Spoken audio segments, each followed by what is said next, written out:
How's it going, everyone? Daniel Rodriguez here. It's time to review Better Call Saul, Season 2, Episode 7, titled Inflatable. This is a spoiler review. Make sure you have seen the episode. Thank you guys so much for watching, man. And, 3 episodes left this season. Time goes by so quick, and mind you, it's only 10 episodes a season, but, man, 3 episodes left. It's like, what? Alright, holy shit, it's crazy, man, honestly. Such a fantastic season, honestly. I think this is the best season out of the Better Call Saul series. It definitely throws Season 1 out of the water by far.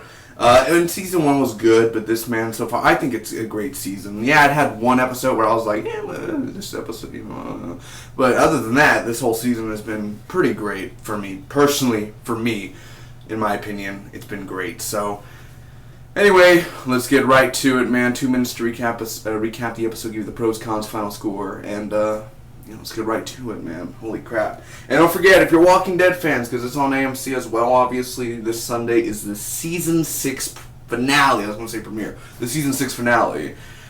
You do not want to miss it. Trust me. And if you don't watch Walking Dead, well, I don't know. Start with this episode because it's going to be intense. Hi. I'm Negan. You don't want to miss it. Anyway, let's get on to it. First off, Jimmy, man. We see Jimmy McGill as a young kid, and he's basically with his father in the store, and his father's at the cash register, and he's over there, man, literally looking at some Playboy. And mind you, man, my boy watching some Playboy. Awesome, cool. He's looking at it in the magazine and everything.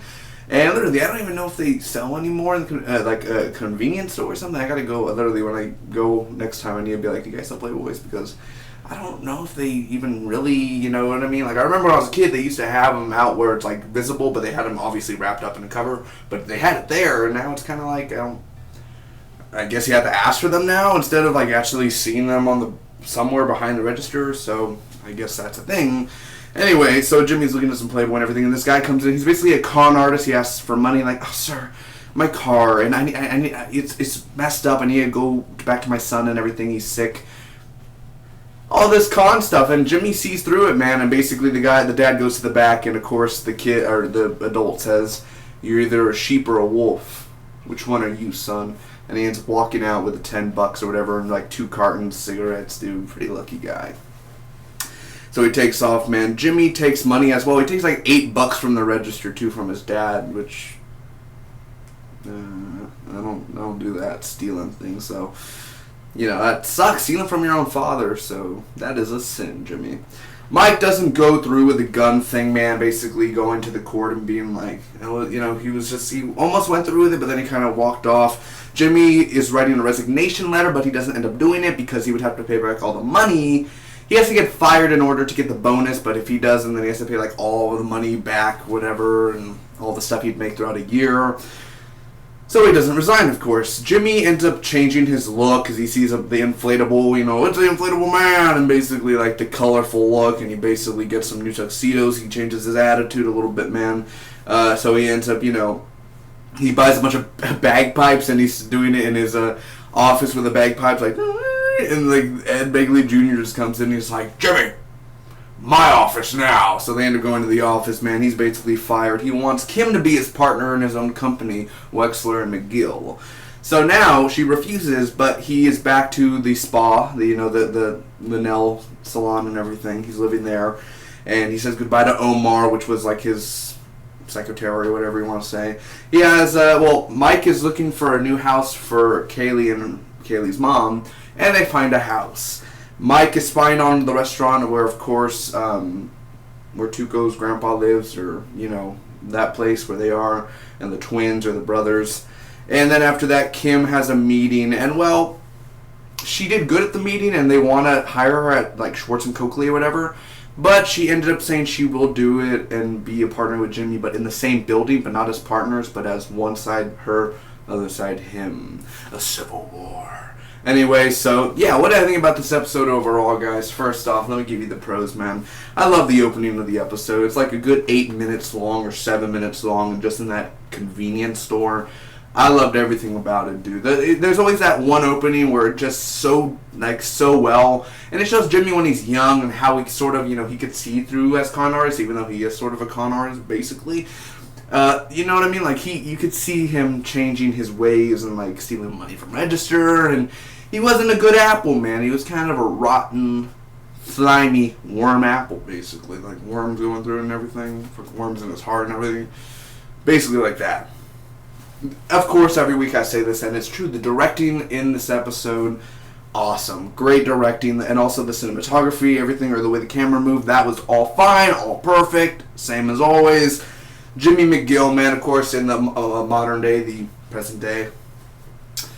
Not like present day, like after Breaking Bad, but of course, Jimmy older. Definitely, he did really, really awesome. I love the way Bob Odenkirk plays the character. I'm a big fan of Saul, man. I love the way he just ends up doing everything.